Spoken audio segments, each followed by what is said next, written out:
Welcome to episode 2 of our internal series, where Sam and I will hop on every other week and speak about life in basketball and other sports-related news. This week, we brought on a very personal close friend of mine, Nico Marsaglia, who I've known my entire life. Nico has an excellent grasp of basketball knowledge, but most importantly, he's got elite banter and loves to make fun of me. Sam, what did you think of having Nico on today? Nico, man. It was awesome. I love him, man. His sense of humor. Oh my gosh, by far, man. I loved it. And we cannot neglect his basketball IQ, man. He knows a lot about basketball, and you can tell he watches a lot of NBA basketball. It was phenomenal to have him on, and it was great to bring in that third person. I think this is what's fun about, building this podcast is figuring out how to do things differently from last season, right? Right.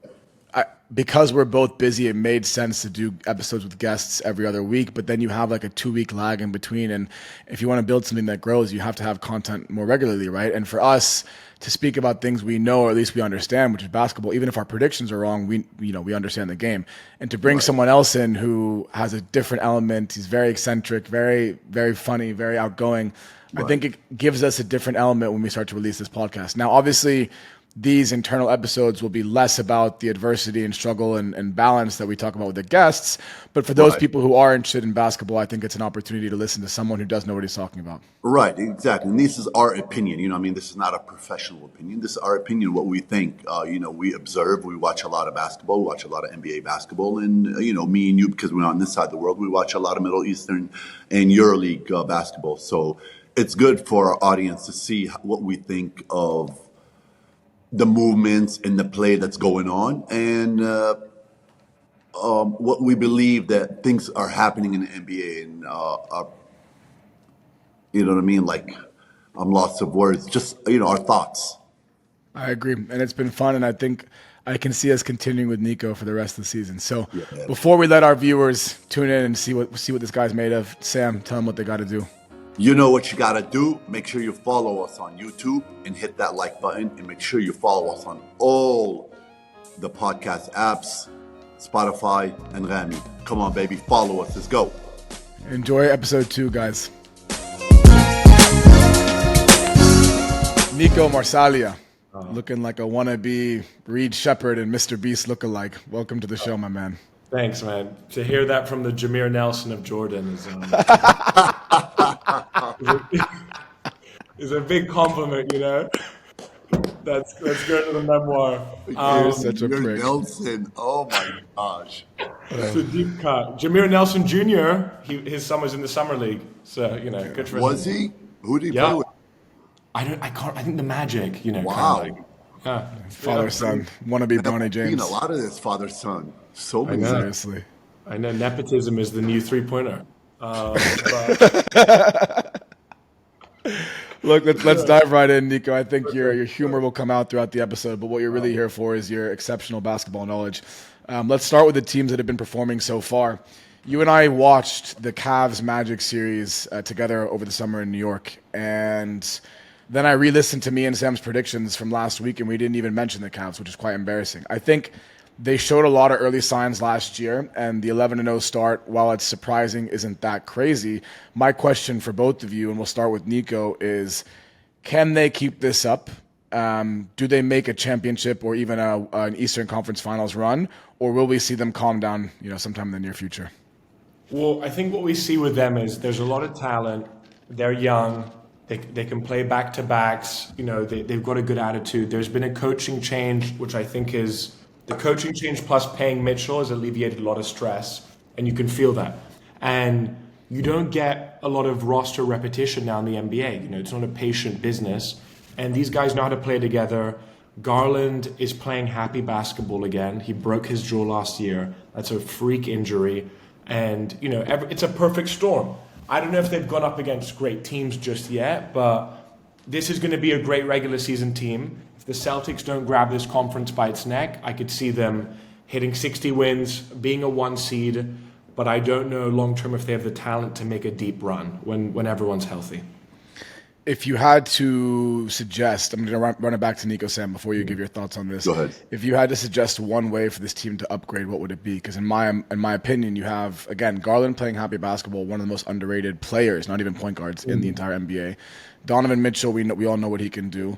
And then Evan Mobley, kind of establishing himself as a potential star, and Jared Allen is extremely solid center. So obviously that means the wing position leaves a lot to be desired. But is there someone that is on the trading block rumors that you think could come in and elevate this team?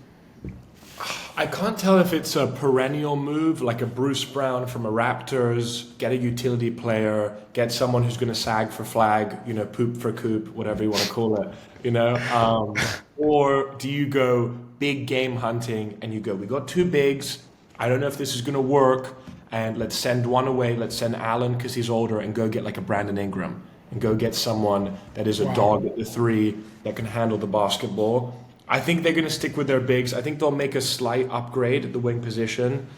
I just don't know who that's going to be. Maybe a Bruce Brown. I'd keep an eye on Bruce Brown, or Dorian Finney-Smith on the Nets. Just someone that can give you 10 minutes and that can play in a game in June, because that's what you want at the end of the day. Interesting. Sam, what are your thoughts on the Cavs so far? Great start. It's amazing what a championship coach does to a team, the confidence and the respect he gets in the locker room. And I think once you bring a coach like Kenny Atkins that won a championship with the Golden State Warriors, when he walks in and he speaks to these grown men, they listen. And these young teams need that at times. And he comes from a great player development school. And I think everybody is listening and everybody's executing to his game plan. But let's not forget, you got the Knicks, Bucks, and Philly playing trash basketball right now. Let's wait when they come along, when Embiid is healthy, when Paul George is back to his form, when Max is back on the court, when the Bucks figure things out, unless they're going to fire Doc or not, whatever. Once those top four are aligned, then we can see how true of a contender the Cavs are. But now it's still too early. It's we call it the honeymoon phase. They're excited. Let's see after All-Star break where it'll finish when all these teams figure things out. So we're going to get to the Bucks and specifically Doc Rivers, but let's dial it back to the other teams in the East. At the moment, only the Cavs and the Celtics are above 500. But you mentioned a couple other teams that coming around playoff time should figure things out. Both the Knicks and the Sixers made enormous pickups in the summer. Right. Do you think either of those teams, if they figure it out and if everyone stays healthy, have what it takes to reach an NBA Finals? Or do we think the Celtics are definitely going to get there again? In my opinion, I think the Celtics is running away with it in the East. I just don't think anybody can mess with their depth and their offensive power. And like Nico said earlier, I think he mentioned the coaching. Mazzulla he's a genius, great coach. I just don't see anybody competing with them. And now they're off that last year's championship, that high. And Tatum's playing at a Hall of Fame level right now, especially what happened with him during the summer. I just don't see anybody competing with them, to be honest with you. Nico, what do you think? I think Sam made a great point. Mazzulla is a basketball sociopath. You know what I mean? If he wasn't a basketball player, I think he'd be like a priest. He's like that intense of an individual. You see the way he talks, by the way, and his relationship with like ego and spirituality. And like someone asked like about Jason Tatum like feeling the pressure. He's like, no, he gets to feel the pressure. Like that's a it's a benefit. Yeah, it's a privilege. Yeah. Exactly. I think us as a world, we made a mistake because we motivated the Celtics coming off a championship. We didn't bring Jaylen Brown to the Olympics, which has now turned him into like running for president and also being the best two guys in the league. We benched Tatum because you're behind KD and LeBron, so now he's motivated. Derek White has fully committed to being bold for 2 years now. Porzingis is on like stem cells. He can finally play. Like this is a dangerous team. What Mazzulla also does really well, which I think more NBA coaches do, is he'll pick a game and he'll give a role player 30 minutes. So there'll be a game where Pritchard plays 30 minutes, and that's so good for confidence, and that's something that so many coaches don't do. So I agree with Sam. It's their chip to lose. Now, knock on wood, you never know with health, but all these other teams are still pretty young. The Knicks, it's going to take a while to figure it out. I wouldn't expect a high seeding, but you don't want to run into the Knicks. It's playing in MSG. When Brunson gets cooking, it's tough. Yeah. It's funny, though, you guys mentioned the Celtics, and Nico, you did a player by player, but You forgot to mention the one player on that team that has 2 rings and one somewhere else and can pick up 90 feet and is incredible defensively. And also, by the way, when he wants to, sorry, he never takes a holiday. He never takes a holiday. You know? He's amazing, man. He is unbelievable, man. He's unbelievable. So let's move away from the East because it has been a bit underwhelming, and I think the West, as has been the case historically, poses what could be an extremely exciting season with a lot of excellent teams. Sam, you mentioned something that I really liked in our group chat earlier, which is you compared OKC to a EuroLeague team. Why don't you tap into that a little bit more? What excites you about this team, and do you think they have what it takes to get over the hump? They are exciting to watch in the regular season, not in the playoffs. I don't see them winning a championship with that roster. I don't see them making a deep run into the Western Conference Finals with that roster. I think they are missing a very important piece, like a Jimmy Butler on the wing, somebody that's experienced and brings that toughness. Now, that's interesting because Jay, just to run it back at you. So I personally fully agree. I don't think they're a playoff team. I think they'll win a series or two. Yeah, they'll win. No, I mean like they'll win a series or two, but they're not going to make a deep run. Right. But one of the players that I think brings a huge element to them is Jalen Williams, right? And he is their starting wing. I think in that starting 5, Chet, Jay, and Shea are irreplaceable. Right. I know I'm with you, but understanding the playoffs is a totally different animal. Yeah. And none of these players are battle tested yet. And when I say EuroLeague team, I don't mean it to offend anybody. They play great team basketball, but stars win championship. You know what I mean? I just don't see them competing against the Lucas, the Kyries, even the Curry, as we see Golden State have been cooking as of late. And they just beat Oklahoma, I think, was it last night or was it today? I think they ended up beating them. I think 2 nights ago. 2 nights ago, yeah. So it just shows you having that man, that role, that Curry, that leadership. It means a lot. And I know they're young and all that. And I know everybody's excited. But we're talking about championships. I don't see them going that far, especially if they're going to face somebody like Golden State, Dallas, or even the Suns. It's funny. I even think, Nico, I'll let you speak your piece on OKC. Like, I think Shea is a bona fide all-star. But like, if you still today had to tell me who would win a 7-game series, the Lakers or OKC, like my money would be on LA, honestly. So I agree. Me too. There's no way I'm betting against LeBron against Oklahoma. There's no way. Yeah. I agree. It's the battle scars. LeBron is arguably the greatest basketball mind ever, with the most minutes ever, still playing. I think with the Thunder, they have all these first-round picks, and it's all cool to play like NBA 2K GM, but you got to do something with them. And if the Bucks are going to keep being bad, I would go dangle those picks to the Bucks and give them literally 7 first-rounders for Yanni, and maybe J. Would you throw Chet in that deal? I'd say Chet or J-Dub, either or, but go get because Yanni's a top 3 player. Go get a top 3 player. Now we got a Shea, Yanni, we got kind of a Kobe Shaq copy, and then we've got all these young, amazing players who are all first rounders, who are basically right now young role players who could have high ceilings. Like a Cason Wallace, we got Caruso, Hartenstein. I feel like they're removed. Those were 2 big pickups in the summer, by the way. Again, not enough to make them a championship team, but Caruso is a championship guy, and he brings a lot of grit, and he brings more experience to that team. And Hartenstein will fight a wall, dude. That guy's crazy. He's someone you want going to war for you every single day. So they did get better in the offseason. Yeah, and to Sam's point about the EuroLeague style of play, Hartenstein is great with cutters, as a playmaking big. That's something the Knicks missed, and still do. They missed that big depth. But I don't know. I mean, Shea's going to have an MVP season this year because the West is a shootout and the margins are going to be so thin. And, the play-in is just deadly in the West. There could be a play-in of Kings, Suns, Warriors, Grizzlies. Rockets. Nico, do you feel like Sam Presti, which is the GM of the Thunder, keeps it young and keeps those picks to hold his job for a longer period of time? Because it's less pressure. I mean, it's easy to keep going to the owners. Look, we got all these draft picks. We're young. We'll get there. By the time this ends, he's already been in there for 20 years. And we keep saying the same thing. They're young. They got all these draft picks. But the trajectory so far has been only positive since he's adopted this strategy. Like, they have gotten progressively better. Correct. So I think this becomes a question in 2 years if they don't make at least one conference finals and maybe a finals. Like, there has to be continuous forward movement. If you look back at the previous 10 years, whatever, it's only been forward movement. He actually did exactly what the Sixers, preached they were doing, which is trust the process. He did a much better job in OKC about that. But Nico, I want to let you answer the question. I mean, look, they've got the Clippers pick. I think the Clippers are going to end up missing out in the playoffs. If you trade, let's just hypothesize, because the Clippers they play hard, but playing hard only gets you so far. Kawhi's not coming back. He's still looking for a knee in Germany.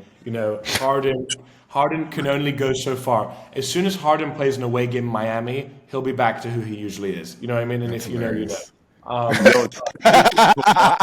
Speaking of Kawhi, did you hear the team doctor or the team therapist is suing Kawhi or suing the team therapist of the Spurs? No, of the Clippers. Because they fired him Yeah. to how he handled Kawhi, and now he's suing. They fired him. Exactly, they fired him for how he handled Kawhi. But his whole point is that they tried to force him to make Kawhi play when Kawhi wasn't ready. Correct. So now he's suing. That's crazy. What's going on? It seems like wherever Kawhi goes, people are getting fired. So I didn't want to spend too much time talking about this. Yeah. But here's the funny thing. I want to get back on topic with the other two teams in the West I want to speak about. But with Kawhi, something Nico I actually did want to ask you and Sam as well is him leaving Toronto when he just came off a championship. They were literally doing Kawhi Leonard Day. He was eating free at every fucking restaurant in the city. He built a movement in Toronto.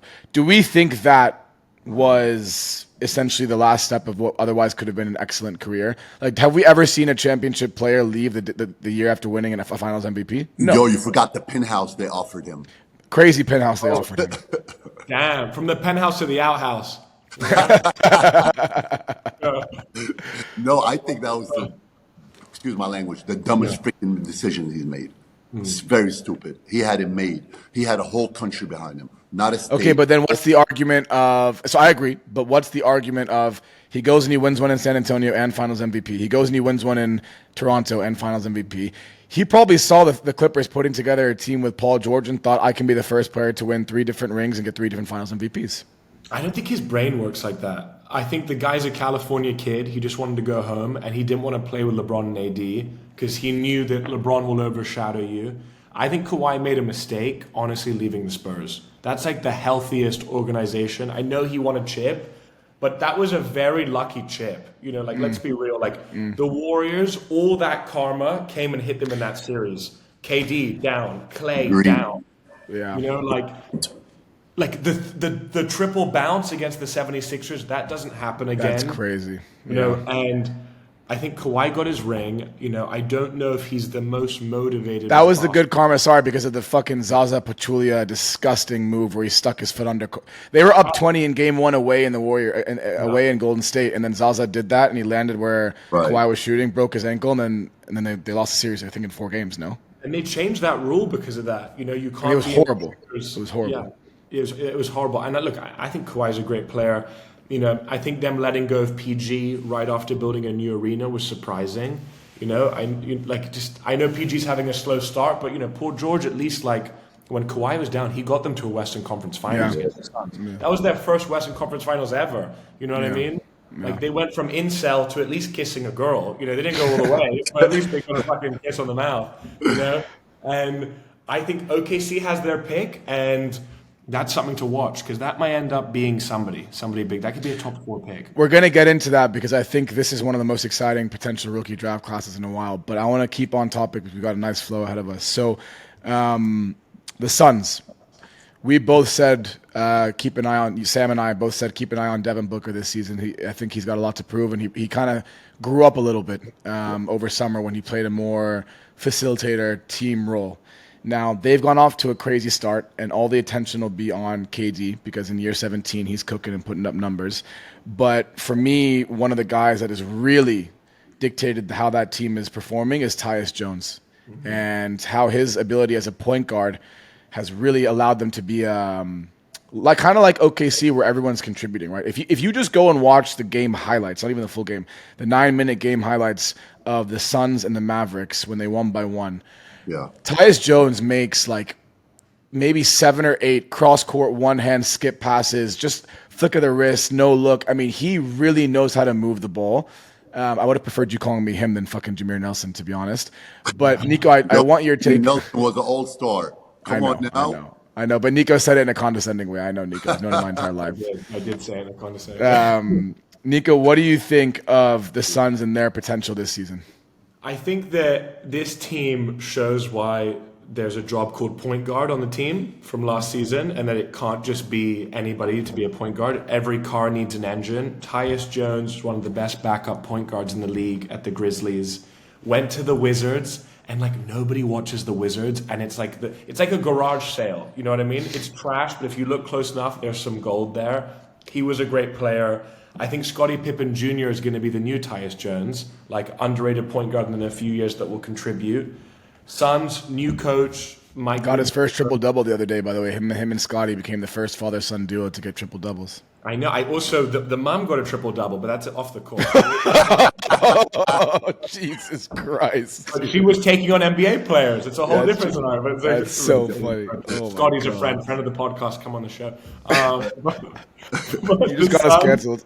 The Suns are heating up. Look, coaching is important. They've got a point guard. I think KD, if you stop the league right now, would be the MVP in my eyes. Him or AD. I was going to say AD's up there too. Yeah, one of those two have been playing at such a high level. I don't see them as a finals contender just yet. I don't know why.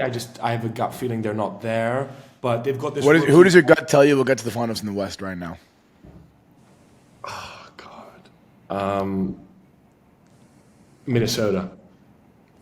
Wow. That's wild. That's bold, baby. Especially they haven't started well. Sam, I want to let you talk about the Suns. What do you think so far? It's crazy. Last year they had Coach Lauren. What's last year's coach's name?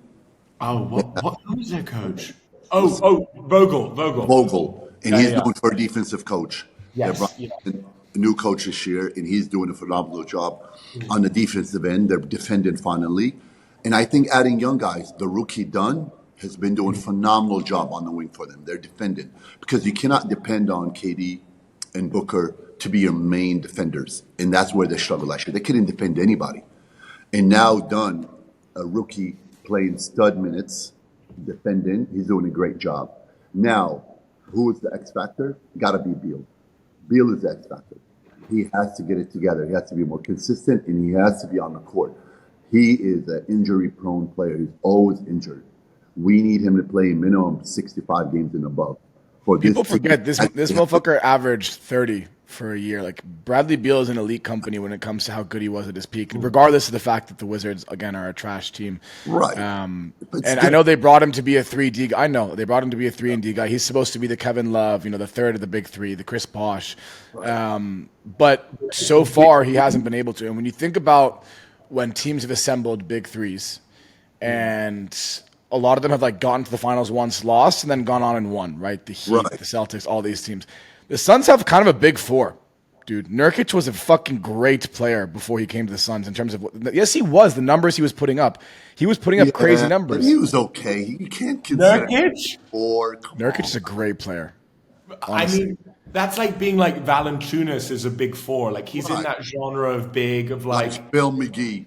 Right, you know what I mean? Where like, they've got a loud voice, they can throw an elbow. Also, Beal 3-and-D. Beal's like a eunuch. There's no D. You know what I mean? I know. Oh, Jesus Christ, that's elite chat. There's no D. Like Beal was not locking guys up on the Wizards. He was getting 28 shots and scoring 40. You know what I mean? Right. Yeah, that's funny. Fair point. Okay, so we're aligned that we don't think at the moment they're going to make it to the NBA Finals. I say their best is second round in the playoffs. Wow. I agree with that. I think them and the Lakers and the Warriors all have similar ceilings, and it can get frisky based off experience. And who they match up with in the playoffs. Totally. So before we talk about the Bucks, because that's our next topic, the last sort of team that's excelling so far I wanted to speak about was the Warriors. You think they have a similar ceiling to the Suns and Lakers. Sam, what do you think? Because in my mind, that is a team that could churn out one more champ, honestly. Can we first talk about what a genius move by not paying Clay? It has been phenomenal. It's still 11 games in. We should take that with a grain of salt, and I think Clay will add a lot of value to the Mavericks. But has Buddy Hield done nothing but cook so far? Yeah, everybody's been cooking. They've been playing great. They're younger. They run better. They're more up tempo. That's the Warriors basketball. That's what Steve Kerr been preaching. And I love Clay, but he's struggling. Even tonight, he was 1 for 6 again, 10 points, and they ended up losing. He is struggling. I think they needed to get younger, and that's the position. Clay's not a defender anymore like he used to be before that knee injury and the Achilles injuries. And no offense to Clay. Yes, he's a Hall of Famer, an all-star, deserved his money, but his time is up.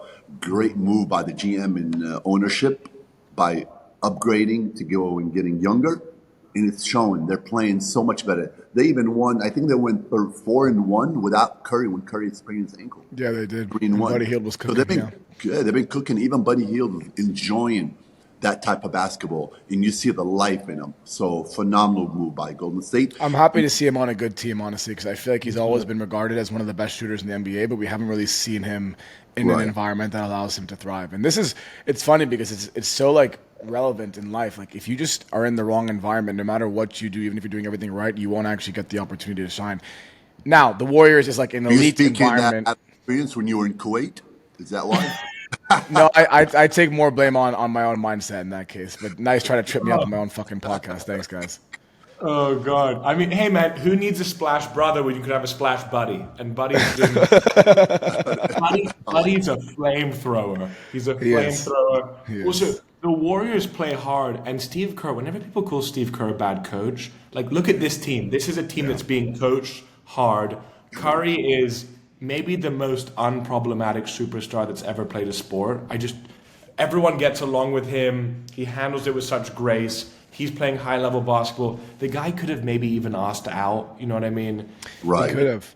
Let's also give him his flowers. The first 4 seasons of his career, he was injury prone, and people thought this guy was not going to make it. He's now got four rings. Yo, even if we say, guys, a question. Honestly, did you guys ever think Dame Lillard will be its better player than Curry ever in the past? I want to say 6-7 years when Dame was 6-7. No, but I think when they were both pre-ring, or maybe Curry had one, there was an argument, 100%. Right? And the argument was Dame doesn't really have an environment in which he should be winning.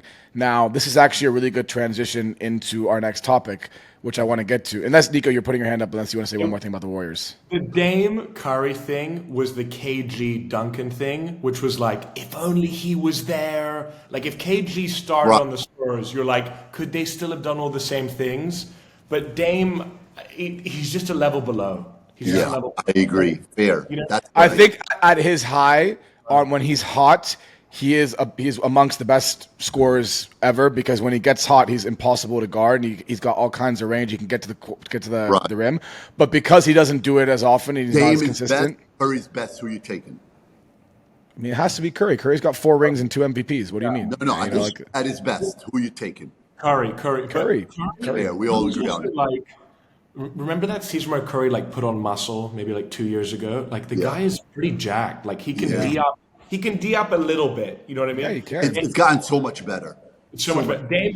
Dame, has a micro D. You know what I mean? He can't. Yeah. So let's go into the Bucks. Oh, the Bucks. One of the teams that I genuinely thought would perform well this year. I think, Nico, one of the things you and I discussed a lot in the offseason was Yanni's mad, right? And he's pissed that he's been bounced early in the playoffs. And it's an early start. It doesn't mean they're not going to make the playoffs. It's the East. The East fucking sucks. He's more mad now, which I think is bad for the rest of the league. But, and I'm sure he's a wonderful individual with a big heart, but Doc Rivers is the worst fucking NBA coach to win a championship of all time.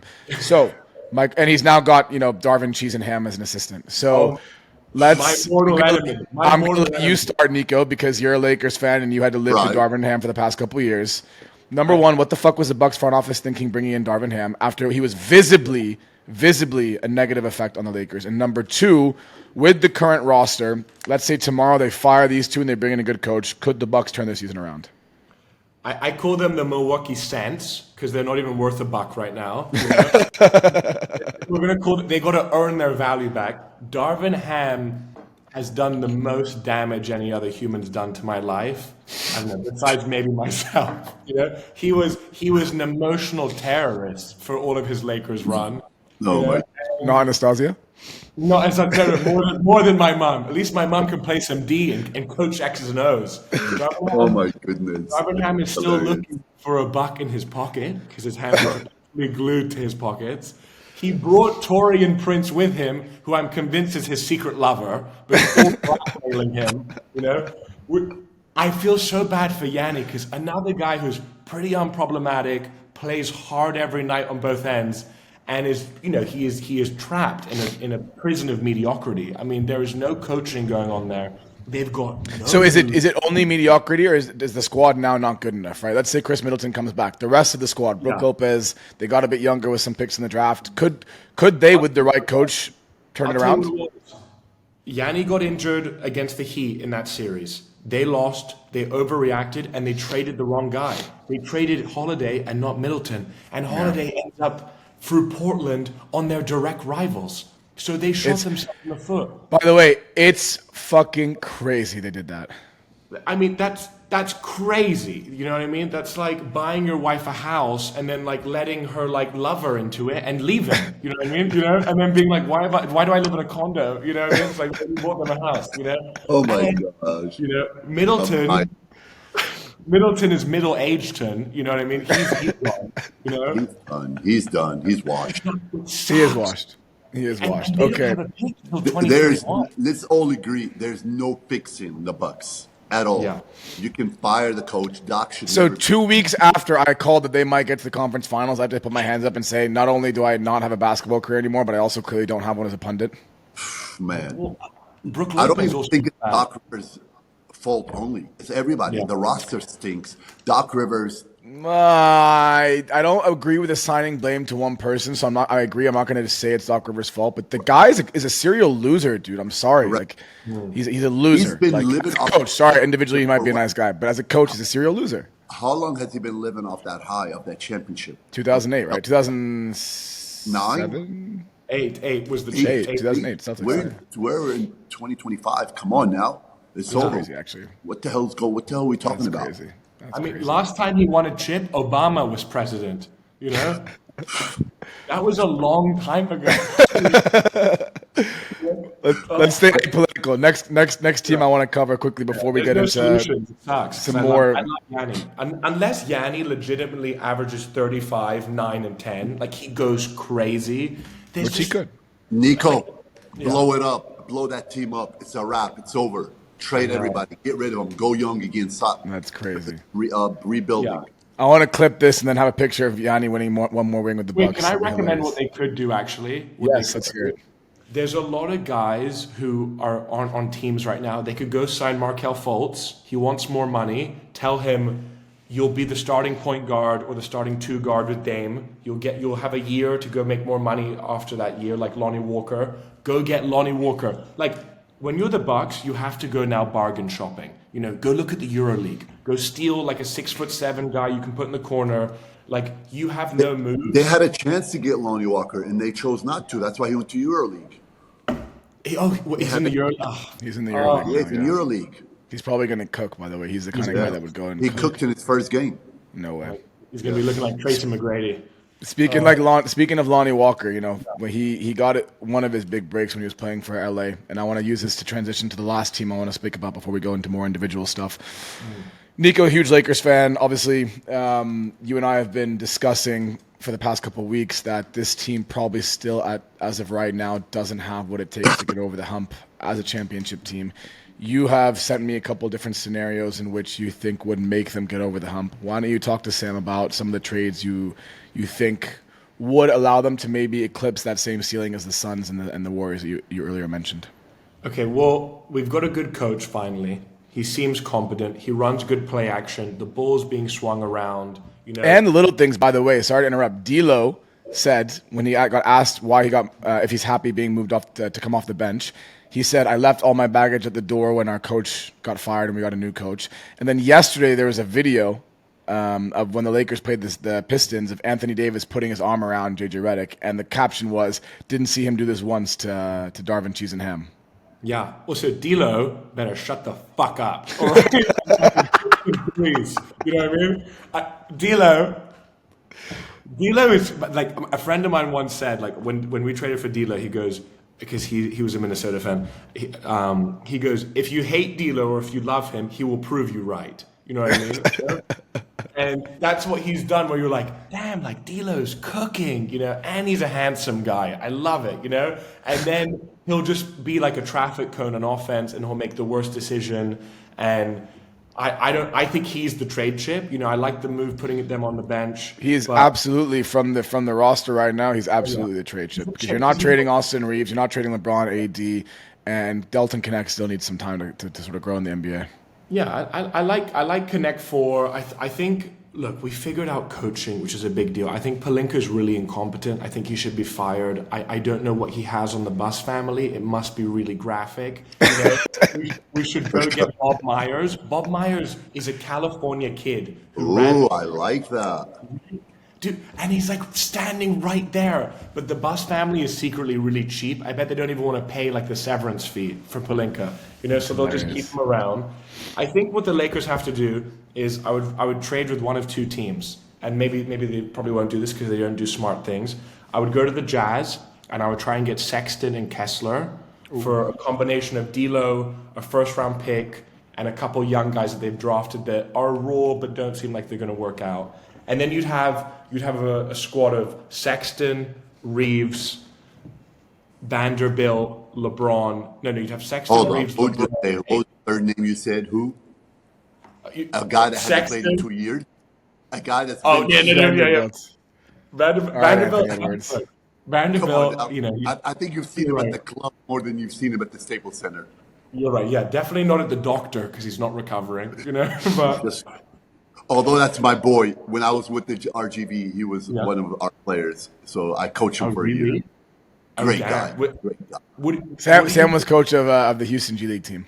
Oh shit! Wait, what do you think of Vanderbilt's ceiling? And tell me a little bit about him. Do you think that he could be an offensive? We've seen it. It doesn't get any higher. That's it. You know what I mean? Yeah. So I think if we can trade, it'd be a great because what can he give you more? Yeah, I would trade him. Yeah, I would trade him. I don't think he's going to imagine being in the NBA and seeing your former coach come up and say you've already reached your ceiling. That's crazy, dude. I know. We're such privilege to sit on the sidelines and make comments. He is not. First of all, best he's probably going to shoot 36% from the threes because he came in the league not a shooter, and he just improved that shot, and it's more of a set shot. So you can't have those guys around LeBron. We're talking about LeBron James. You need catch and shoot guys and players that can defend.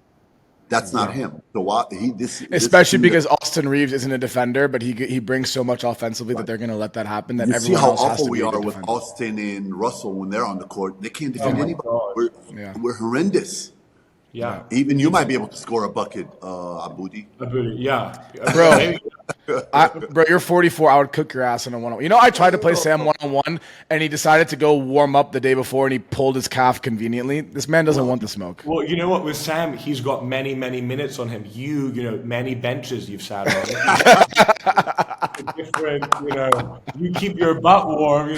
Sam and I, two raw athletes. Right? Oh yeah, you are. You're a raw athlete. But look, I think the Lakers. Nico's 6'7" and he can't even touch the rim, Sam. Do you think the Lakers could do what they did 2 years ago, make it to the Western Conference Finals? I think so. But any team with LeBron and AD has the potential to make it that far. Even the if question is, Denver Nuggets the first round.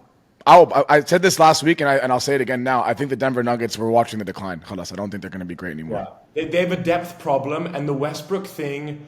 The Westbrook thing is funny because it's like dating a crazy girl. It's fun at the start, and then they light your bed on fire, and you're like, oh, this is why you have so many exes. You know what I mean? Mm-hmm. Like people being like, Brody's back. It's like, he had one 29-point game, and everyone's like, the Jokic Westbrook duo was underway. It's like the guy probably went 0 for 17 the next game. Tonight he had 6 points tonight.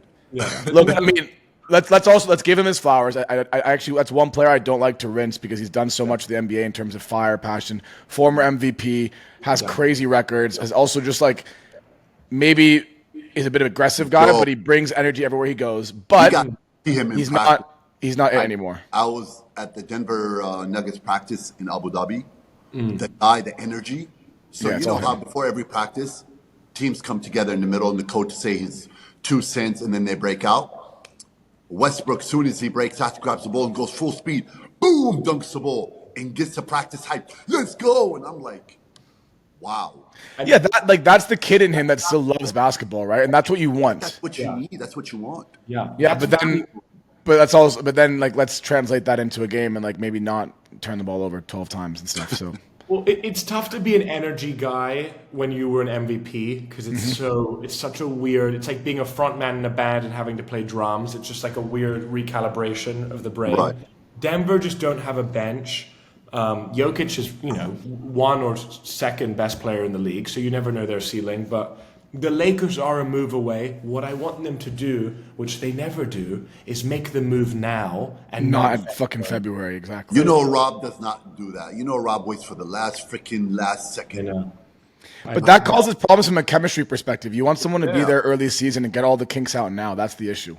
Yeah. So Nico, you said the Sexton trade was one. What's the other one? Because I know you mentioned a different one that you told me before. So we've got the Sexton and the Kessler trade, maybe even Jordan Clarkson. Because what we need a guard, a little bit of 3-and-D, and a big, preferably. So AD can play 4 because that's what AD wants to play. Ideally, and you can go big and really protect the paint. The other trade is I think you could go maybe get Brogdon from the Wizards for something. Mature point guard, grown up. Kind of like a Connolly-like player, a general. Or you go to the Nets, maybe you go get a Schroeder. Maybe you go get a Claxton. Cam Thomas. That's the one I've been waiting for you to say, Nico. Yeah, that's what we want. Thing is, Cam Thomas is fun, but they might not let him go because he's like he's the banner guy right now. Maybe Cam Johnson, though, they might, go get yourself a new Johnson. Go get yourself a new Thomas, and pause, but resume. But go get like a Cam Thomas, a Cam Johnson would be huge. Like go get someone. You know what I'm scared of? If we go get Cam Thomas, they might throw Ben Simmons with him. Oh, God, no. But you know what though? We could make Simmons work. Just pass the ball and be up. We make him like a feminine Draymond. You know what I mean? Draymond can at least hit a fucking 3, man. Like again, I think one thing I do want to stress here is as much fun as it is to bench. Like we never actually know mentally what these players are going through. Like, Ben Simmons was supposed to be one of the greats, and then like really just isn't and won't ever be. And that's not easy. Now, I'm not saying we should like all go on, feel bad for him. But ultimately, I also don't want to talk about something when we don't actually know the depth of what he's going through. That said, if he came to the Lakers, I think that would ruin all of LeBron's chances to win a championship. Honestly. I agree. I think it's because we're putting him in a box that he's not in anymore. If he could be an effective role player, I don't know if he could handle the criticism. He's kind of hidden in Brooklyn. But offensively, how does he fit into a team off the ball? That's my point. He could run the second unit and play as like a mobile 4. You know what I mean? Like not as a guard. Like maybe backup point guard. Yeah, like something like that. Look, I don't know what the Lakers move is going to be. Right. They just need a move. And do you guys remember Rajon Rondo, how Kobe and all the teams used to guard him when they used to all drop back? Yeah, but Rajon Rondo was also like an excellent facilitator. Not that Ben Simmons isn't, but like Rajon Rondo, in my opinion, like at his peak, one of the greatest point guards to ever play the game. Point guard. We can use Ben Simmons the same way though, because Ben Simmons is a great passer. Yes. And if he's going to play with LeBron, he needs to handle. But also, sorry, let's not sleep on like Rajon Rondo could hit a mid range consistently. Like Ben Simmons can't even hit a 4-footer consistently. True. I guarantee I could beat Ben Simmons in shooting competition. About going downhill, who's a better player going downhill? Wait. We just said to be nice to Ben Simmons, and then you just said you could beat him one-on-one? No, not one-on-one. He would cook me. I'm saying in a shooting competition. In a shooting, oh my God, that's gonna get him depressed. You think the other stuff's gonna get him? He doesn't give a fuck what I think, They're dude. going through a lot, mental and back injuries. You know what I mean? Yeah. Like those back injuries are no joke. You know what I mean? Like we can only imagine what he's been going through, and going under the knife for the back. That's not fun. You saw what happened to Dwight Howard. He was never the same. Yeah. It sucks, honestly. Sam, you know about back injuries carrying Aboudi on the podcast, so it's good for you. From D. And on the basketball court. That's a good one. I love basketball court. Give me the ball, get the hell out the way. Hey, I played with a great coach named Mass Track. We used to have a play. And I remember we'd be in timeout. And then he'll be like, all right, we're going to give the ball to Sam or we had our other import coach used to call Nate Johnson. And then one of my funniest teammates was Enver. And then he was like, where do you want me to go? And he used to be like, Enver, just get the fuck out the way. Just get the fuck out the way. And we used to be laughing walking on the court. That's what Sam tells me before every episode. He's like, bro, just get the fuck out the way and let me go. I'm sorry, but I shouldn't be here. I mean, we played pickup once in New York, and Aboudi was with us, and he was cooking. And like, I didn't really know what the score was, and I kind of took the ball off him and went. And it was game time. I went for the game-winning shot, bricked it. And everybody was like, that was the final point. Like, if I didn't know you, I would have knocked you out. It was you fucked up badly. But then you hit one game winner. You hit one game winner, three from the top. But the attempted failed game winner was like kind of like a John Wall 360 layup. You know? No. But it was right into a sweaty Cuban guy. I honestly would love to play with Aboudi because he's as competitive as me. Like, we will be, oh my gosh, I will feel bad for the other 3 players on the court with us. Yeah, we were cooking them eventually. Don't just like bring Nico in here. By the way, no. Rob is the 3rd player on the team. Nico, you're the coach. You're the GM. Max. I'm the okay. I play as coach. Beast with the camera. You're filming us. You can put it on your YouTube channel. I'm Reed Chetler. I'm going to put a word for Nico to be intern assistant GM. And I think eventually he can take over the NBA team. I actually really agree with that. Nico, do you do fantasy basketball, NBA? Do you do fantasy? I do a little bit of it, not this year though, because like it'll start to like affect my relationship a little bit. You know, like, I agree. That's why I left. I did it for 1 year and it was taking so much time. I'm like, I don't have that much time. I don't know how people do it. Okay, guys, I want to keep on topic because we got a couple more things I want to speak about, and we're already about to cross an hour, which is good. But so Joel Embiid, quote unquote, assaulted a reporter, and I'm putting quote unquote on purpose because media loves to present things in a way that triggers your negative emotions, and the word assault makes it seem as though this guy, came and attacked some poor guy that had nothing to do with anything wrong. The reporter referenced Embiid's dead brother in an article, and then said, Embiid, you can something about like, okay, your brother passed away and you're doing it for him, but you're not even doing it because you haven't played. Embiid's a 7-footer who puts his body on the line. No one that's under the fucking height of 5'8" knows what it's like to have to clank around when your body is that big and bang bodies with Jokic and Dwight Howard and all these big boys in the NBA. I'm not saying that we don't hold these players accountable and that when they don't play we shouldn't make comments about it. But for the media to then go and defend someone who like touched upon someone's dead brother, for me, your job in the NBA is to protect your players, and we give reporters such license to say and write things without holding them accountable either. I think personally, like if I was Joel Embiid, I would have smacked the shit out of a reporter. I don't think it's an issue, honestly. I think there's a fine line between a reporter reporting actual criticism about somebody's actual talent and then going into family ties or anything off the court. It is none of your business when it comes down to what I do off the court. You're only allowed to criticize me for my play. Now, as an athlete, when you sign up to play a sport, all that comes with it. You will be criticized. People will nitpick at everything you do on the court and off the court as well. So you got to adjust. It's part of it. It is impossible. Like, I don't like the way KD deals with it because it's the reporter's right to give an opinion. In that sense, I think when you play professional sports, that, especially at a high level, that there's going to be people that don't really have any right to, but that they're going to be commenting on your play, and like you kind of got to let that go. You got to let it go. Now, I think what Philly did is absolutely stupid. Once there's a beef between 2 reporters, you got to squash it quickly. Like they should have brought in the reporter the next day. They should have made a phone call. Hey, you crossed the line with 1, 2, 3, especially after we saw what Embiid said. We need to squash this right away, especially you're a local reporter.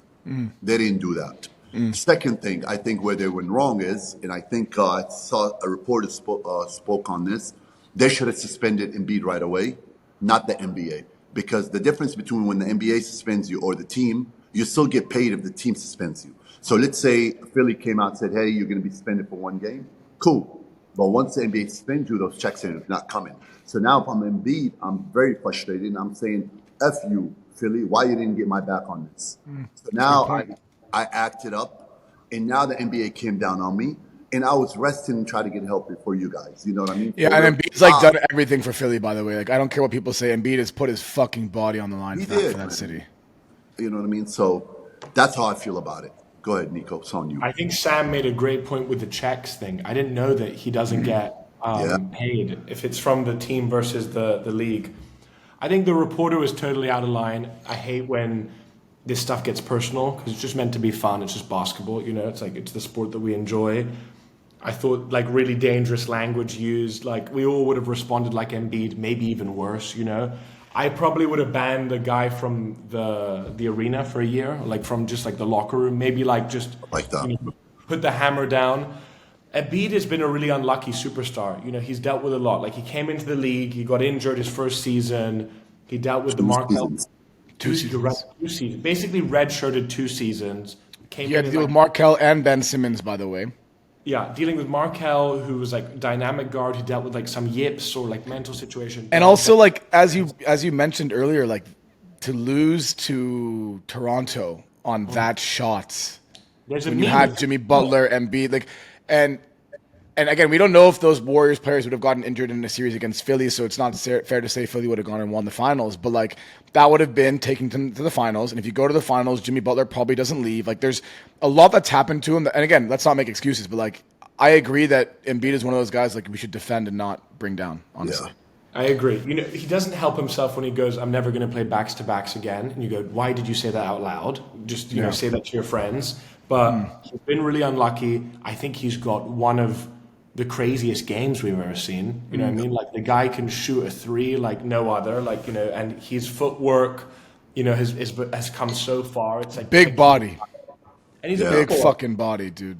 He's crazy. Aboudi, if you're Philly, would you allow him to play in Olympics that just passed when you know he's injury prone? Or you would have told him, sorry, we love you, but you cannot participate in the Olympics. We need you to be healthy for the beginning of the season. I don't Because think that's- He just won MVP. He probably would have told him to fuck off, to be honest. I know he doesn't have the right to it. Sorry, you asked me a question, let me answer it. If I'm Philly, I would allow him because you see the team they put together. Like that's something every player probably dreamed of, dude. He's playing with LeBron, Curry, KD, Devin Booker, Anthony Edwards. Like, if what they do you do, don't let Tom, no? him do that, I think he goes into the season unhappy, and I think it could have easily been him on the Knicks and not Towns. Okay. It could have been. very By the way, interesting. like I'm a big Maxi guy. Shout out Anthony, friend of the podcast. He's a really big Maxi guy. That's his guy. That's his guy, dude. He's gonna love and that. I think Philly have potential to do something, but Paul George and Embiid, they're 2 unlucky superstars who have dealt with a lot of health issues, and I don't know, NBA wear and tear, man. Like shit happens, but reporters shouldn't be bringing up his late son or his son or his late brother, whatever No, the details. It's weird. It's like with the John Morant stuff. When like these are young guys who make mistakes, but you're projecting an image on them, which is maybe not accurate, and we don't know how that affects your mental. These are just Embiid's what, like 29, 30. He's like Aboudi's age. He's still figuring out who he is, and it's not easy. And he's done. Wise words coming from a 22-year-old. Yeah, I'm 24 actually. I'm just fucking with you. It's my Kobe year. But I like Embiid. I think we're all aligned on this topic. But the next topic, I don't know if we're going to be aligned on. So, Sam, you brought this up. I thought it was a very, very good point, and one of the last things we'll speak about today. Panathinaikos coach saying that they could beat NBA teams. And then Gilbert Arenas saying that they wouldn't even beat G League teams. Now, Gilbert Arenas, definitely the guy brought a gun to a locker room, as good as he was, not necessarily That's my someone guy. that has. That's my guy. He was Agent Zero was my guy too. No, don't worry. As a young kid who got benched once, I was like, this guy is the best. But let's clarify. I'm going to say my perspective, then I want to hear what you guys think. Go ahead. And Rob's probably scratching himself right now because Rob is the biggest EuroLeague boner in the world. But but I think if the worst NBA team went and played in an arena in the EuroLeague with the crazy fans, it is conceivable that they would lose a game maybe 2 out of 10 times, honestly. But if you bring a EuroLeague team into the NBA fold for a season, that team might win 2 games out of 82. That's my first pick. Whoa. On the other side, that's 2 is low, but you know what I'm saying, right? At the end of the day, like the NBA is the best basketball in the world. It's not even close. It's getting better. On the other side of the coin, Gilbert Arenas, huge fan of him as a person. I think that's one of the dumbest things he's ever said. Oh, and one of the dumbest sports takes I've ever heard in my life. G League players are amazing. and they are one step below the NBA. But G League teams are compiled of guys that are just trying to make it to the NBA. There's no chemistry, there's no system, there's no real consistency there. I think if you brought the best EuroLeague team into the G League, I think they would actually win the G League. Speaking of the G League, sorry, Nico, let me just jump in. First of all, to Gilbert Arenas' point on the G League, we just had the Intercontinental Cup that took place, I think it was a month ago, and it was in Singapore. And we took the best talent of last year's G League team, and they played against the Wasl League champion, I think a Latin American team, a European team, not a EuroLeague team, a Euro Cup winner. Sorry, Nico, just for context for you, Wasl is West Asia Super League. That's the Champions League of basketball for Asia that my team plays in, the Kuwait, and that Sam's old teams play. So to make a long story short, they lost to a team from Spain that doesn't even play in the EuroLeague team by 25 points in a championship game. Wow. 6 teams go to that, Wow. and they got destroyed. And we're talking about that. I can't remember. I think it might have been. I can't remember the name of the team that came from Spain to play. It wasn't. No, it's Nico. He's saying that the guys from the G League was a compilation of all the best Combination, yeah. players. Wow. It wasn't like a team; it was just their best players. Big time names. You know what I mean? Yeah, They got Buzelis destroyed. was there. Yeah, there were some big dogs in the G League last year. Now, if you take the best leagues, and usually the best leagues in the EuroLeague, it's either a Serbian team, or it's either a Spanish team, or either maybe a Turkish team, Fenerbahce. Those are very tough, and they get high quality players, and most of them are ex-NBA players. Now, when you get them on the court against NBA players, and they're competing against NBA players, they have no chance for 2 reasons. NBA players, we're talking about the best players. What they do, it's beyond what people can think in Europe. So when you're looking at 12 players in the NBA, all 12 players deserve to be there. When you're looking at the 12 European players, maybe 2 can play on an NBA team. The team they brought from Spain, thank you, Rob, is Unicaja. Unicaja, probably in Killed. Spanish. Yeah. So the beautiful thing about these NBA players, what a lot of people don't understand, once they find their niche, they become great. They already got in the NBA because they're excellent talent, and they're that 1% of the world to make it. But then once they find out their niche, they become great at it. If they're 3-and-D, if they're defenders, if they're just the knockdown shooters, they perfect it. In the EuroLeague, you want guys to do a little bit of everything. That shit doesn't work in the NBA. So you're going to get destroyed. And then when it comes down to NBA basketball, if we're going to play NBA rules, I don't think they can play the NBA 100 times. They can't beat them. You know what I mean? I agree. It's almost impossible. I just don't see it. Although I love EuroLeague basketball. I love Europe basketball. Yeah, there's an element of like it's more fun to watch on a regular day when it's not NBA playoffs. But NBA Right. playoffs is the highest performance basketball in the world. Not even You close. can't compete with these guys. Come on now. Like, I understand. Okay, wow, EuroLeague team. You have one, let's say Mike James, EuroLeague MVP last year. Great guy. He is probably a backup PG, maybe a third PG on any team in the league. He's elite, by the way. He's elite. He's elite. Elite. Yeah. One of my favorite players in the EuroLeague. But we're talking about one player on out of 12 on his team. Like, like D'Lo would probably cook him, Yeah, honestly. He would cook D'Lo back. Like, D'Lo's not guarding him, but Who's D'Lo the would worst cook team him. in the NBA right now? Utah Jazz. Utah. Yeah, Or Wizards. Utah will go, and they'll probably be for sure. They'll win the EuroLeague, I think, for sure. That's crazy. Yeah, I wonder if anyone in the EuroLeague can guard. What's his name? Who's the Jazz best player? The Finnish guy. Markkinen. Market. Oh no, they cannot. No chance. God, They yeah, can't even guard Jordan Clarkson. They can't even guard him. Yeah. Come on. Nico, you didn't really speak on this. What do you think? I totally agree with Sam. I do think EuroLeague fundamentals should be taught to more American players. Grammar should also be taught to more. Like AAU, I don't think teaches the best fundamentals for basketball. So we're seeing a lot of repetitive play, and I think EuroLeague teaches a lot of like high IQ basketball. Like in the way, like in football in Holland, you play multiple positions at a young age. It's good you understand the game better. But I think these Greeks are getting cooked like it's the Turkish war all over again. You know what I mean? Like they're getting cooked like it's spring. But I don't know. I mean, like, Panathinaikos is a good team, but isn't their best player Hernan Gomez? You know, he's an NBA role player. You Yeah. know, like Mike James was, And a B minus actor.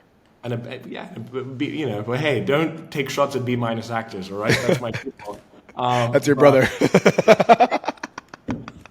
that's his guy. He's a big Hernan Gomez guy. But Mike James was a backup point guard on the Nets. Like that was his role. So I think Sam's dead on. You get to the NBA through being excellent, and then you find your role. Like Jalen Suggs is now a defensive stopper. Yeah. That wasn't who he was at Gonzaga.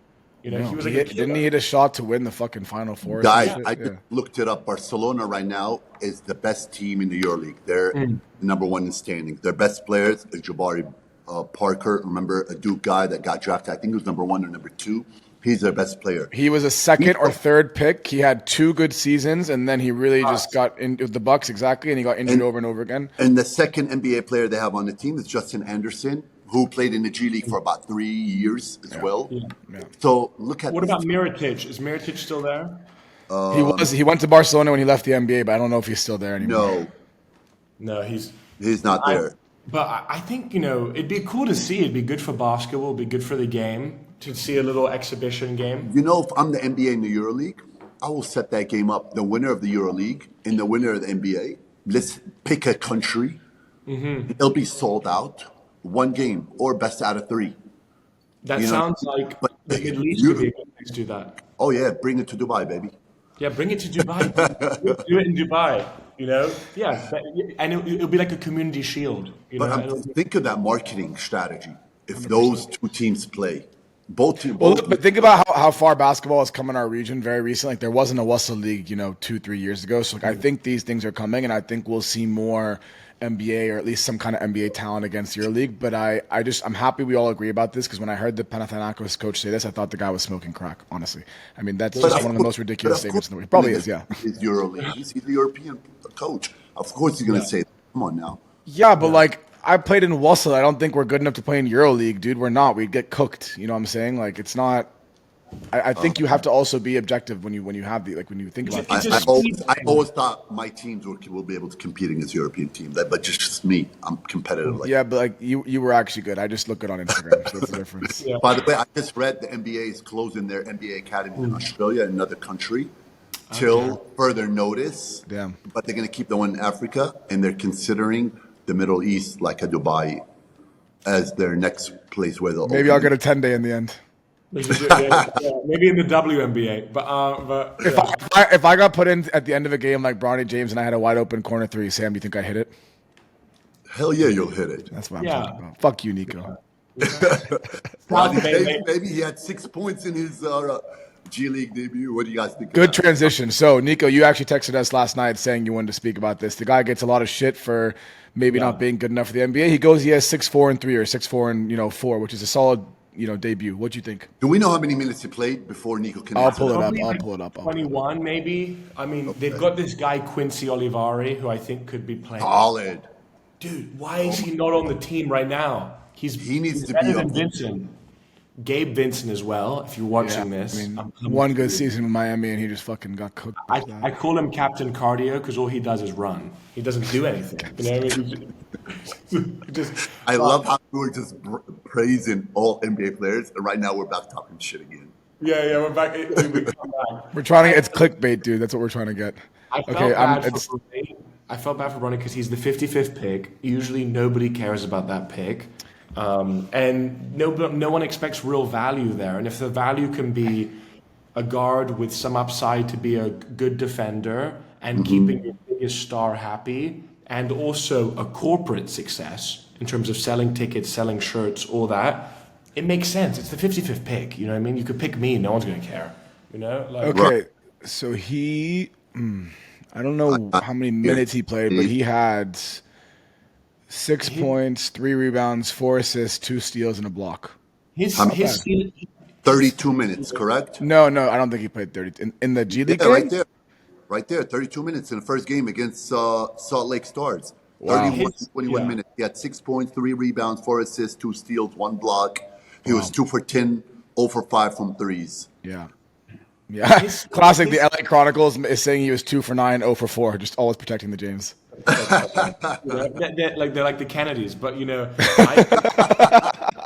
I think with a better jump shot, But I think his upside could be a poor man's Alex Caruso, disruptive defender that runs around, who's undersized, but like he's an NBA pro, like he's good enough to be a pro, So it's Second round pick. Come on, guys. What the hell would you expect from what do him? you expect? Most second round picks, they only last in the NBA for 2 years, anyways, and then they get washed out, washed off, washed away, whatever. But Yeah. because his last name is James, he's going to be in the NBA for the next. Yeah, but hold on. LeBron James deserves the right to have his son fucking drafted to the team. Yeah, I'm okay And with I it. don't. And all this argument about like if you're the 61st player, like, and you realize you missed out because of LeBron James' son, like, no, because when you are the 61st player, typically you then are in the G League. You have an opportunity. Like when you're not drafted, but you're in like that 60 to 70 pick range, like you still have an opportunity. So I don't believe that someone is suffering as a result of Bronny James not being good enough. Because at the end of the day, if he's not good enough, maybe he'll play one season in the G League and he'll go play in Europe. So Yeah, I think that this speaks to how bad of a GM Palinka is, that LeBron had to have a son raise him to be good enough at basketball to maybe help him on his team. LeBron is asking, can you make a trade? And Palinka goes, what about the second son? Can he go score? Bryce could be NBA bound, but I wanna enter our last topic just because we've kind of gone over, which is it's good, but this year's draft class so far has left a lot to be desired. I think some of the rookies will play better. Zachariah had a first 30-point game. Reed Shepard, aka Nico Marsaglia, plays some decent minutes, is still growing in his role. Dalton Connect also still growing. Rob Dillingham playing less than I thought. Next year's rookie draft class could be, one of the best in recent seasons. I think Cooper Flag, we all agree, you made two references, poop for Coop and sag for Flag. Those are viable strategies if you're the Utah Jazz, if you're the Detroit Pistons, if you're one of the worst teams in the NBA. And beyond that, even Duke have 2 or 3 potential top 10 picks. So, Nico, where do you think Cooper Flag ends up, and how much of an impact does he have in his first NBA season? I think that I'm not sure what his comp is yet. I'm still trying to figure it out. But, he's a really dynamic player. I think he's the real deal. I don't try to project too much on draft picks, but, this is made for the Jazz. The Jazz have been calculatedly bad for a couple seasons. They've got a good coach in Will Hardy that was the assistant with Mazzulla to Udoka. Yeah. Like, he's a coach I would have loved to have. They've got a decent team. Maybe when Cooper Flag comes in, they're running a Flag Markkanen, kind of dynamic front court. Is he going to play the 3? I don't know. Maybe the 4, maybe the 3 or the 4. But he could play small ball 5. The guy's but I'm saying defensively. He's a dog and he works hard. But I think if he had to guard NBA level post players right now, I think he'd get eaten. But then again, Chet honestly is skinnier and Chet does well. So. But he's a good shot blocker. He is a good shot blocker. He's also got a fluidity that you can't teach. It's like Paolo a little bit. You can't teach someone that big to be that good with the ball. And I think he's the real deal. I do think in 2 months, everyone will start tanking for him. I don't know why the Chicago Bulls aren't tanking for him. They're such a big market. He's also a pretty kid. Like he could put them back on the map a little bit. And, they've got some good infrastructure for him to come into. Yeah, he's the real deal. But there's also Dylan Harper. There's other guys in that draft class. What's crazy is what I'm surprised when I'm looking at the rookies power ranking that they have, which I didn't see it coming, is Zach Edey. Is that how you pronounce his name from Memphis? Zach Edey. Zach Edey. Yeah. He's number 1, and he's averaging the most. He's averaging 11 points a game. And I just didn't see him playing a lot from Memphis, and he is. And he's actually shooting a high percentage from the three-point line. He's a good player. No, he's a solid player. And for Memphis to have 2 rookies in the power rankings of the rookies is phenomenal. It's unbelievable. I think the second guy's name is, what's his name? Give me 1 second. I'm looking it up right now. Not the Japanese guy. Colin. No, not the Japanese guy. He's great. Colin. He's averaging. So he's doing very well as well. So I just don't understand, like, how is it? I do understand. It's all about being there, the timing, the system, and everything. You know what I mean? You always expect the top 4 picks to have the ball in their hand. But this year is different. You know what I mean? They don't have the privilege of Yeah, no one that got drafted, I think, was expected to be ball dominant. Let's go through the first 3 picks. The guy on the Hawks is still playing behind Trae Young. right. The guy on the Wizards is entering. Alex Sarr is entering a team that has, some players that'll demand the ball. The Rockets reach Shepard number 3. I mean, he's not even going to be the 5th offensive option this year. So Right. I think it's a double-edged sword. It gives players time to grow into themselves, into a system, rather than being forced to ball dominate. But also, when you're young and you are a top 5, top 10 pick, the expectation is that you excel. And when you don't, you might start to put pressure on yourself. Like, Reed Shepard's only playing like 10, 15 minutes a game max these days, you know? Yeah. Dalton Connect hasn't had a big game yet. You know, he had one 30-point game in preseason, but that was it. This shows the NBA's, like, it has to expand to more teams because there's too much talent. Rob was saying that actually earlier. And it's going to with Vegas and Seattle, I think, in the next couple of years. But there's too many good guys right now, and there are so many people that should be on teams. This draft, I think, was a bit of a role players draft, and we'll see if any of them pop up. And there's not a lot of pressure on these guys, you know, like Sarr, Zachary, Rissarche, the Frenchies. You know, there's not a lot of pressure on them. They'll have time to grow. I don't see any MVP talent in this draft. Usually there's one guy or maybe 1.5 guys. But I'm sure there'll be guys who are hitting important shots in 5 years in playoff games. You know, like a Dillingham, like a Holland. Reed Shepard I really like because Me too. you can't Because teach you look like him? basketball Yeah. IQ.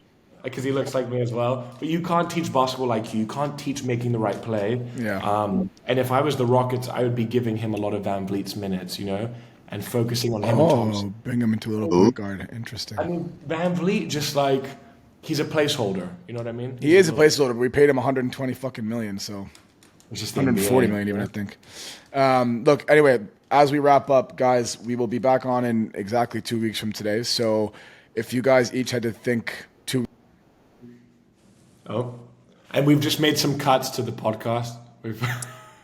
Yeah, my camera just died, but it's fine. I guess the last 5 minutes of the episode will look like this. If you could think of one prediction you have from 2 weeks from now, what do you think it would be?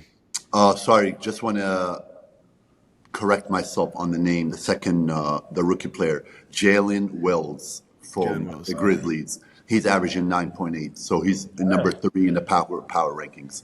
Just wanted to clear that up for our viewers. Audience. Go ahead. Nice.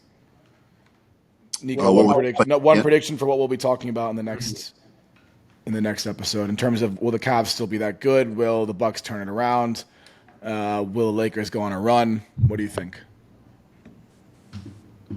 Let me have a think. I think that AD will be firmly the defensive player of the year. In 2 Wow. weeks. The front runner. Wow. And I think that And still MVP, because right now he's number 1 in NBA.com rankings. I don't think MVP because he won't have the record.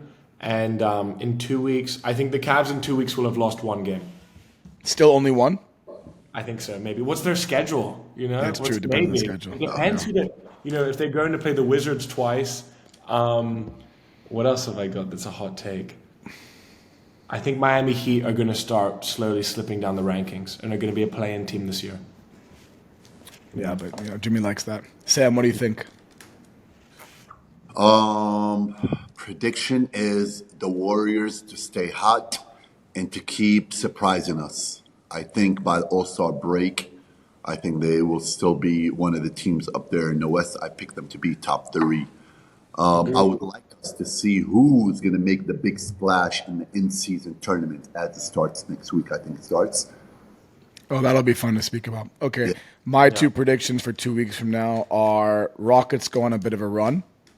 Don't think it'll be sustained all season, but I think they'll go on a bit of a run, win a couple games, and maybe be 5-6 games above 500. And the second one is that Denver might be sitting right around 500. Oh, can I make one more? Yeah, you The can. Pistons are going to make the playoffs this year. Whoa. Yeah. Wow. And I've been on this team for years, you know, nichely, because, you know, they've just been such a loser, you know, Yeah. and they're kind of like the Rockets of the East, but the East is a lot easier. They've been stockpiling talent, and because of mismanagement, they haven't really gotten it together. I think Cade Cunningham is showing that he's going to be an all-star this year. Cade Cunningham is going to be an all-star this year. He's a great player. Doc Rivers gets fired first, or the Bucks make a trade. Oh, but firing 2 coaches in a row though, like It's not like football. They don't do that. Yeah. To be honest, what are you going to do? I think he gets fired. If they so they're what 2-6 right now. If they go to like 2-12, he's done. You know who their coach will be? Darvin Ham, which will be worse. No, they'll sack them both. They'll sack them I both. don't think they will. All right, we'll put this in the pin for 2 weeks from now. I think they're going to bring in an offensive coach like a D'Antoni, that kind of a style. Somebody that D'Antoni with Dame and Giannis would be very interesting. Yes. I think they've got to pick somebody up. I wonder who's going to make a move. Also, 76ers are going to keep struggling, I think. They're going to be a team that seeds low. I'm thinking 6th seed is their ceiling, but they'll be frisky in the playoffs. Let's see. Nice. Yeah. Nico, thank you, brother. It was great to have you on. We will see you again in 2 weeks. And if you made it this far, thank you for watching. Make sure you like the video, subscribe to us on YouTube and all podcasting apps. And make sure you follow us on all the social media apps. Another one in the books, baby. Yeah. Let's go. Yeah.